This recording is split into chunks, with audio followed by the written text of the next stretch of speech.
Hello everyone, good evening, welcome back to my mini blog. তো তোমাদের সাথে আমি শিবরাত্রির মিনি ব্লগ শেয়ার করতে ভুলে গিয়েছিলাম। তো আজকে হচ্ছে শিবরাত্রি। দেখো আমি সব গুছিয়ে নিয়েছি। তো রাতের থেকে লেগেছে, যেহেতু সামথিং 5:30 হবে। তো ফার্স্ট প্রহর পড়েছে 6টার পর। আমি এতদিন পরে ভয়েস দিচ্ছি, তার জন্য আমার একটু মনে নেই, তো ম্যানেজ করে নিও। তো আমি এখানে ফার্স্টে শিব বাবাকে স্নান করিয়ে নিচ্ছি। তো ফার্স্ট স্নান করাতে হয়, তো তারপর জল ঢালতে হয়। তো করে নিলাম সব, ঘি, মধু, চিনি, দুধ, দই, জল, গঙ্গার জল দিয়ে স্নান করিয়ে নিয়েছি। তো তারপর আমি এখানে ফার্স্ট প্রহর ঢেলে নিয়েছি। এই দেখো, পুরো সন্ধ্যা সন্ধ্যা দিয়ে ধূপ ধুনা লাগিয়ে এখানে জল ঢালা আমার ফার্স্ট প্রহর কমপ্লিট।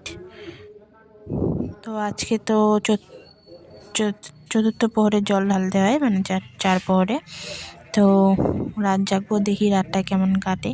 তো আজকে আমি একা নই, এই দেখো এখন অনেক আধা রাত্রে হতে চলছে। আমার আর আমার বোন, আমি দুইজনে মিলেই আমরা রাত জেগেছি। আর রাত্রে কি করব, ঘুমানো তো যায় না। তো এখন বাজতে চলছে 4টার মতো। তো তৃতীয় প্রহর এখন হয়নি, আপনার সেকেন্ড প্রহর জল ঢেলে নিয়েছি। তো এই দেখো কুমার গায়ে দিয়ে বসে গেছি, কারণ তৃতীয় প্রহর শুরু হলে আমি জল ঢালবো, সবাই ঘুমাচ্ছে, তার জন্য আমি আস্তে আস্তে কথা বলছি, কোনো করার নেই।